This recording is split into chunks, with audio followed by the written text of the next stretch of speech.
हाँ जी, तो स्वागत है आप सभी का जीके के इस स्पेशल क्वेश्चन सीरीज में। सबसे पहले मैं आप सभी से बता दूं, यहाँ पे जो भी क्वेश्चन जीके का आपको कराया जाएगा ये सारा आपका सिलेबस वाइज होगा, ठीक है। इससे जो फायदा होगा आपको वो ये हो सकेगा कि आपकी जो तैयारी है वो सिस्टमेटिक तरीके से होगी। तो टोटल 500 प्लस जीके के क्वेश्चन तैयार किए गए हैं जो अति महत्वपूर्ण है, जो प्रीवियस एग्जाम्स में सारे पूछे जा चुके हैं। ऐसे क्वेश्चन इस क्वेश्चन सीरीज में इंक्लूड किए गए हैं। तो आप सभी से रिक्वेस्ट करता हूँ कि इन 500 सीरीज के एक भी क्वेश्चन आप मिस नहीं करिएगा। और ये जो क्लास है ये स्पेशली एयरफोर्स वाई ग्रुप और एनडीए के कैंडिडेट के लिए है जिनका भी एग्जाम होने वाला है अप्रैल में। और साथ में एक चीज़, यदि नेवी के कैंडिडेट पूछते हैं सर क्या मैं ये क्लास देख सकता हूँ नेवी के लिए, तो ऑफकोर्स ये क्लास आपके लिए भी है, आप जरूर देख सकते हैं। तो चलिए शुरू करते हैं आज के इस धमाकेदार क्वेश्चन सीरीज को। और एक चीज़ मैं आपको और बता दूं दोस्तों, यदि आपको इसका पीडीएफ चाहिए तो प्लीज़ आप जाकर के इन सारे क्वेश्चन का पीडीएफ टेलीग्राम से ले सकते हैं। तो टेलीग्राम चैनल का लिंक वीडियो के डिस्क्रिप्शन में आपको मिल जाएगा। चलिए शुरू करते हैं इस क्वेश्चन सीरीज को। हाँ जी भाई, तो सभी लोग यहाँ पे ध्यान दीजिएगा कि 22 मार्च से अनअकैडमी पे ये सिरसा नाम का एनडीए क्रैश कोर्स शुरू हुआ है, ठीक है, जो 22 मार्च से लेकर के 11 अप्रैल तक चलेगा। तो जितने भी एनडीए के कैंडिडेट देख रहे हैं मैं उनसे कहना चाहता हूं अब तो बिल्कुल भी आपके एग्जाम में समय नहीं बचा है। तो यदि आप अपने एग्जाम के लास्ट टाइम में कुछ बेहतर करना चाहते हो, ठीक है, तैयारी के लास्ट टाइम में, तो डेफिनेटली आपको क्या करना है, अनअकैडमी पे एनरोल करना है, प्लस कोर्सेज बाई करना है और फटाफट जाकर के ये क्रैश कोर्स ज्वाइन कर लेना है, ठीक है। आप देख सकते हैं इसमें टॉप एजुकेटर हैं, तो ये तो मतलब आप खुद ही सोच सकते हैं कि यहाँ से आपकी तैयारी का लेवल क्या होने वाला है, ठीक है। और साथ में एक चीज़ और ध्यान दीजिए, ये 30 दिन का कंप्लीट क्रैश कोर्स शुरू हुआ है 15 मार्च से, ठीक है। 15 मार्च से 15 अप्रैल तक ये चलेगा, जो कि 15 मार्च से शुरू हो चुका है। तो इसका नाम है MNDA, ठीक है। तो आप दोनों में से कोई भी जाकर के ज्वाइन कर सकते हो। प्लस कोर्सेज आपको बाई करना है अनअकैडमी पे और फटाफट जाकर के ज्वाइन कर लेना है अपनी बेहतर तैयारी के लिए। आप देख सकते हैं इसमें अनुज सेठी सर हैं, रेशमा मैम है, ठीक है, साथ में सुमित सर हैं, सौरभ कुशवाहा सर हैं, DD मिश्रा, मतलब सारे टॉप एजुकेटर हैं अनअकैडमी के, ठीक है।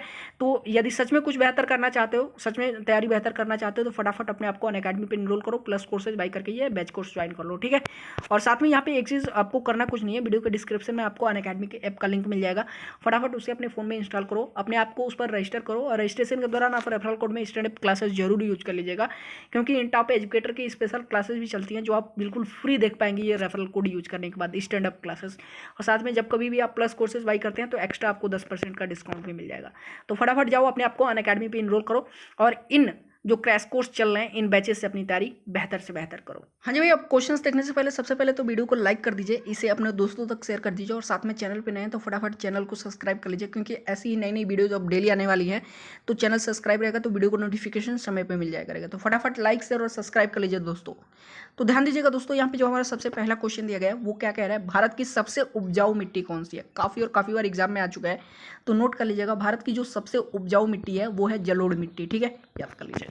अगले क्वेश्चन की तरफ बढ़ते हैं दोस्तों। जैसा कि मैंने आप सभी से कहा था कि सिलेबस वाइज हम क्वेश्चंस देखेंगे, तो अगला क्वेश्चन दिया गया है, गंगा के मैदानों की जो पुरानी कछारी मिट्टी है उसे हम लोग क्या कहते हैं। तो गंगा के मैदानों में जो पुरानी कछारी मिट्टी फैली हुई है उसे हम लोग क्या बोलते हैं, उसे बोलते हैं बांगर। क्या बोलते हैं, बांगर बोलते हैं, ठीक है। ऑप्शन नंबर ए हमारा बिल्कुल करेक्ट है। अगले क्वेश्चन की तरफ बढ़ते हैं दोस्तों। हमारा अगला क्वेश्चन कह रहा है, भारत की स्वार्थिक क्षेत्र पर किस प्रकार की मिट्टी का विस्तार पाया जाता है। बेहद महत्वपूर्ण क्वेश्चन है। तो भारत के स्वार्थिक क्षेत्र पर किस प्रकार की मिट्टी का विस्तार पाया जाता है। तो दोस्तों मैं आपको बता दूं, भारत का जो स्वार्थिक क्षेत्र है ना उस पर किस प्रकार की मिट्टी का जो है विस्तार पाया जाता है, जलोढ़ मिट्टी का, ठीक है। नोट कर लीजिएगा किस तरह की मिट्टी का, जलोढ़ मिट्टी का जो है स्वार्थिक क्षेत्र। देखिए सबसे, ये एग्जाम में भी ये क्वेश्चन आ चुका है, सबसे अधिक मात्रा में जो है मतलब स्वार्थिक क्षेत्र में सबसे अधिक जो है मिट्टी कौन सी पाई जाती है, जलोढ़ मिट्टी पाई जाती है। अगले क्वेश्चन की तरफ बढ़ते हैं दोस्तों। हमारा अगला क्वेश्चन कह रहा है, धान की खेती के लिए स्वार्थिक आदर्श मिट्टी कौन सी है। बेहद महत्वपूर्ण क्वेश्चन है, तो ये भी आपके एग्जाम में आ चुका है। धान की खेती के लिए सबसे जो है आदर्श मिट्टी कौन सी है, वो है आपकी जलोढ़ मिट्टी। कौन सी है, जलोढ़ मिट्टी, ठीक है, नोट कर लीजिएगा। ऑप्शन नंबर सी बिल्कुल करेक्ट है। अगले क्वेश्चन की तरफ बढ़ते हैं दोस्तों। हमारा अगला क्वेश्चन कह रहा है, जो रेंगुट मिट्टी है वो किसकी कृषि के लिए स्वार्थिक उपयुक्त है, ठीक है। तो रेंगुट मिट्टी जो है किस कृषि के लिए स्वार्थिक उपयुक्त है, कौन सा जो है फसल इस पर सबसे अच्छी तरीके से होता है, तो वो है आपका कपास, ठीक है, कपास। नोट कर लीजिएगा। तो रेंगुट मिट्टी जो है कपास, इस पर जो मतलब कपास के लिए स्वार्थिक उपयुक्त है, ठीक है। ऑप्शन नंबर बी बिल्कुल करेक्ट है। अगले क्वेश्चन की तरफ बढ़ते हैं दोस्तों। हमारा अगला क्वेश्चन कह रहा है, निम्नलिखित में से किस राज्य में लेटेराइट मिट्टी पाई जाती है। बेहद महत्वपूर्ण क्वेश्चन है। तो इनमें से किस राज्य में लेटेराइट मिट्टी पाई जाती है। Option number A Maharashtra, option number B Rajasthan, option number C Kerala और option number D Uttar Pradesh. तो दोस्तों मैं आपको बता दूं, इनमें से केरल में लेटेराइट मिट्टी पाई जाती है। कहाँ पे, केरल में, ठीक है, केरल में लेटेराइट मिट्टी पाई जाती है। ऑप्शन नंबर सी बिल्कुल करेक्ट है।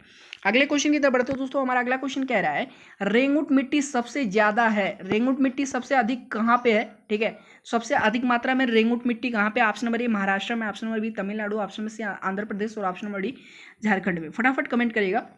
तो दोस्तों मैं आप सभी को बता दूं, रेंगुट मिट्टी जो है ये सबसे अधिक मात्रा में महाराष्ट्र में है। कहाँ पे? महाराष्ट्र में, ठीक है। ऑप्शन नंबर ए बिल्कुल करेक्ट हो जाएगा, नोट कर लीजिएगा। अगले क्वेश्चन की तरफ बढ़ते हो दोस्तों। हमारा अगला क्वेश्चन कह रहा है किस प्रकार की मिट्टी में कार्बनिक पदार्थ की अधिकता होती है। ये क्वेश्चन भी मैं आपको बहुत पहले करा चुका हूँ, ठीक है, एग्जाम में भी आ चुका है। किस प्रकार की मिट्टी में कार्बनिक पदार्थ की अधिकता होती है, मतलब सबसे अधिक मात्रा में कार्बनिक पदार्थ जो है किस मिट्टी में पाए जाते हैं, तो वो पाए जाते हैं काली मिट्टी में। किसमें? काली मिट्टी में, ठीक है, नोट कर लीजिएगा। ऑप्शन नंबर बी हमारा बिल्कुल करेक्ट है। अगले क्वेश्चन की तरफ बढ़ते हैं। कह रहा है अगला क्वेश्चन, रेंगुट मिट्टी का दूसरा नाम क्या है। बेहद महत्वपूर्ण क्वेश्चन है, ध्यान दीजिएगा। रेंगुट मिट्टी का दूसरा नाम क्या है? ऑप्शन नंबर ए मैं बोल देता हूँ आप सभी के लिए, लाल मिट्टी। ऑप्शन नंबर बी काली मिट्टी। ऑप्शन नंबर सी ऊसर मिट्टी। और ऑप्शन नंबर डी है मिश्रित या फिर पीली मिट्टी, ठीक है। तो रेंगुट मिट्टी का दूसरा नाम क्या है? ये भी एग्जाम में आ चुका है, लाल मिट्टी, ठीक है। लाल मिट्टी को ही रेंगुट मिट्टी बोलते हैं, ठीक है, नोट कर लीजिएगा। या फिर आप कह लीजिए रेंगुट मिट्टी को ही लाल मिट्टी बोलते हैं, या फिर लाल मिट्टी को ही रेंगुट मिट्टी बोलते हैं, ठीक है। चलिए अगले क्वेश्चन की तरफ बढ़ते हैं दोस्तों। हमारा अगला क्वेश्चन कह रहा है निम्नलिखित अपर्दन के प्रकारों में से किसके कारण चंबल के खंड बने हैं, ठीक है। तो इनमें से जो है किस अपर्दन के प्रकारों के कारण जो है चंबल जो है उसके खंड बने हैं। ऑप्शन नंबर ए आस्फालन, या फिर option number B आस्टर, option number सी क्षुद्र सरिता, या फिर ऑप्शन नंबर डी अवनालिका। तो दोस्तों मैं आप सभी को बता देता हूँ, अवनालिका अपर्दन के कारण जो है जो चंबल के खंड हैं वो बने हैं, ठीक है। किसके कारण? अवनालिका के कारण। ऑप्शन नंबर डी हमारा बिल्कुल करेक्ट है। अगले क्वेश्चन की तरफ हम लोग बढ़ते हैं दोस्तों। हमारा अगला क्वेश्चन कह रहा है भारत की निम्नलिखित मिट्टियों में से कौन सा बेसाल्ट लावा के अपक्षय के कारण निर्मित हुई है, ठीक है। बेसाल्ट लावा की बात हो रहा है, ठीक है। तो इनमें से कौन सी मिट्टी जो है बेसाल्ट लावा के अपक्षय के कारण जो है निर्मित हुई है, तो कौन सी है वो? तो वो मिट्टी है आपकी रेंगुट मिट्टी। कौन सी मिट्टी? रेंगुट मिट्टी, ठीक है, नोट कर लीजिएगा। जो रेंगुट मिट्टी है वो बेसाल्ट लावा के अपक्षय के कारण निर्मित हुई है, ठीक है। चलिए अगले क्वेश्चन की तरफ बढ़ते हैं दोस्तों। हमारा अगला क्वेश्चन कह रहा है निम्नलिखित में से कौन सी नदी का उद्गम भारत में होता है तथा भारत में ही विलीन हो जाता है। तो कौन सी नदी जो है भारत में ही वो जो है उदय होती है, ठीक है, मतलब निकलती है भारत में ही से, भारत से ही निकलती है और भारत में ही खत्म हो जाती है, विलीन हो जाती है। फटाफट कमेंट करिए। ऑप्शन नंबर ए ब्रह्मपुत्र, एग्जाम में आ सकता है, बेहद महत्वपूर्ण क्वेश्चन है। ऑप्शन नंबर बी सिंध नदी। ऑप्शन नंबर सी कोसी नदी। और ऑप्शन नंबर डी है चंबल नदी। तो निम्नलिखित में से कौन सी नदी जो है भारत से निकलती है और भारत में ही विलीन हो जाती है, कौन सी नदी है वो? तो दोस्तों वो है आपकी चंबल नदी। कौन सी नदी है? चंबल नदी, ठीक है, नोट कर लीजिएगा। ऑप्शन नंबर डी बिल्कुल करेक्ट है। अगले क्वेश्चन की दबड़ दो दोस्तों। हमारा अगला क्वेश्चन कह रहा है निम्नलिखित में से किस नदी को दक्षिण गंगा के नाम से जाना जाता है। देखिए यहाँ पे दो क्वेश्चन बनता है, दक्षिण की गंगा और दक्षिण गंगा, ठीक है। तो यदि दक्षिण गंगा पूछता है तो निम्नलिखित में से किस नदी को दक्षिण गंगा के नाम से जाना जाता है, तो आप वहां पे क्या लगाएंगे? वहां पे आप गोदावरी लगाएंगे। क्या लगाएंगे? गोदावरी लगाएंगे, ठीक है। तो वहां पे गोदावरी सही होगा। तो निम्नलिखित में से किस नदी को दक्षिण गंगा के नाम से जाना जाता है? गोदावरी नदी को। अगले क्वेश्चन की तरफ बढ़ते हैं दोस्तों। हमारा अगला क्वेश्चन कह रहा है मध्य प्रदेश में स्थित जो इंदिरा सागर बांध है वो निम्नलिखित में से किस नदी पे बनाया गया है? बेहद महत्वपूर्ण क्वेश्चन है। तो इंदिरा सागर बांध निम्नलिखित में से किस नदी पे है दोस्तों? तो मैं आपको बता देता हूँ, वो है नर्मदा नदी पे। किस नदी पे है? नर्मदा नदी पे। जो आपका स्थित इंदिरा सागर जो बांध है वो नर्मदा नदी पर ही स्थित है, ठीक है। चलिए अगले क्वेश्चन की तरफ बढ़ते हैं दोस्तों। हमारा अगला क्वेश्चन कह रहा है कर्नाटक में स्थित कृष्ण सागर राज बांध, ठीक है, कृष्णराज सागर बांध, सॉरी। तो कर्नाटक में स्थित कृष्णराज सागर बांध निम्नलिखित में से किस नदी पे बनाया गया है? बेहद महत्वपूर्ण क्वेश्चन है, फटाफट कमेंट करिएगा। तो कृष्णराज सागर बांध किस नदी पे बनाया गया है? तो ये बनाया गया है कावेरी नदी पे। किस नदी पे? कावेरी नदी पे। और कहाँ पे है? कर्नाटक में, नोट कर लीजिएगा। अगले क्वेश्चन की बढ़ते दोस्तों। हमारा अगला क्वेश्चन कह रहा है निम्नलिखित में से कौन सी नदी ताजे पानी की डॉल्फिन के लिए घर है? बेहद महत्वपूर्ण क्वेश्चन है। तो निम्नलिखित में से कौन सी नदी ताजे पानी की डॉल्फिन के लिए घर है? तो वो है गंगा नदी, ठीक है। तो गंगा नदी ताजे पानी की जो डॉल्फिन होती है उनके लिए घर है, क्योंकि हमेशा जो गंगा नदी के पानी है वो हमेशा ताजा रहता है, ठीक है। चलिए अगले क्वेश्चन की तरफ बढ़ते हैं दोस्तों। हमारा अगला क्वेश्चन कह रहा है अजमेर निम्नलिखित में से किस नदी पर स्थित है? तो अजमेर निम्नलिखित में से किस नदी पर स्थित है? फटाफट कमेंट करिएगा, ये एग्जाम में भी आ चुका है। तो दोस्तों मैं आपको बता देता हूँ, अजमेर जो है वो किस नदी पे स्थित है? लूणी नदी पे। किस नदी पे? लूणी नदी पे, ठीक है। चलिए अगले क्वेश्चन की तरफ बढ़ते हैं दोस्तों। हमारा अगला क्वेश्चन कह रहा है अलकनंदा और भागीरथी किस स्थान पर संगम करती हैं और फिर सम्मिलित जलधारा गंगा नदी के नाम से जानी जाती है? कोई नहीं कह सकता कि ये एग्जाम में नहीं पूछा गया है, काफी बार ये एग्जाम में पूछा गया है और पूछा जाता है और पूछा जाएगा, ठीक है। तो अलकनंदा और भागीरथी नदी किस स्थान पर जो है संगम करती हैं और फिर जो उनकी जो सम्मिलित जलधारा है उसे गंगा नदी के नाम से आगे वो प्रभावित होती हैं? तो बताइए कहाँ पे इन दोनों का वो होता है, संगम होता है अलकनंदा और भागीरथी का?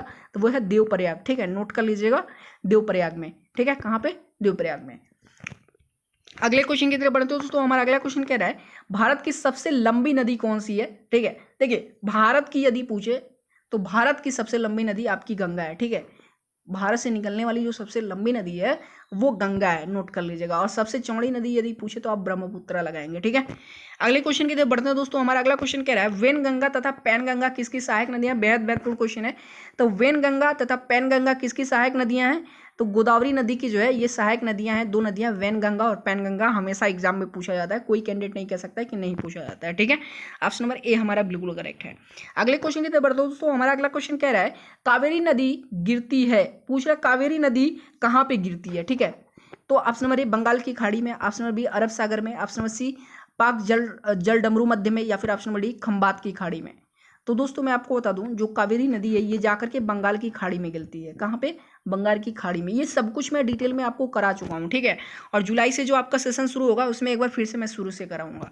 अगले क्वेश्चन की तरफ बढ़ते दोस्तों। हमारा अगला क्वेश्चन कहता है कावेरी जल विवाद किन दो राज्यों के बीच में है? बेहद महत्वपूर्ण क्वेश्चन है। तो कावेरी जल विवाद किन दो राज्यों के बीच में है? तो वो है कर्नाटका तथा तमिलनाडु के बीच में। किसके बीच में? कर्नाटका तथा तमिलनाडु के बीच में, ठीक है। ऑप्शन नंबर डी हमारा बिल्कुल करेक्ट है। अगले क्वेश्चन की तरफ बढ़ते हैं दोस्तों। हमारा अगला क्वेश्चन कह रहा है पंचगंगा तथा दूधगंगा किसकी सहायक नदियां हैं? बेहद महत्वपूर्ण क्वेश्चन है, ठीक है। सभी लोग ध्यान दीजिएगा। पंचगंगा तथा दूधगंगा जो है किसकी सहायक नदियां हैं? तो वो हैं कृष्णा नदी की, ठीक है। कृष्णा नदी की सहायक नदियां हैं पंचगंगा तथा दूधगंगा। अगले क्वेश्चन की तरफ बढ़ते हैं दोस्तों। हमारा अगला क्वेश्चन कह रहा है विश्व का बृहत्तम डेल्टा निर्मित होता है। तो विश्व का जो सबसे बृहत्तम डेल्टा है वो किन नदियों के द्वारा निर्मित होता है? ऑप्शन नंबर ए बोलता हूँ गंगा और ब्रह्मपुत्र द्वारा, या फिर ऑप्शन नंबर बी मिसिसिपी और मिसौरी द्वारा, या फिर option number C Yangtze Kiang द्वारा, या फिर ऑप्शन नंबर डी हवांगहो द्वारा।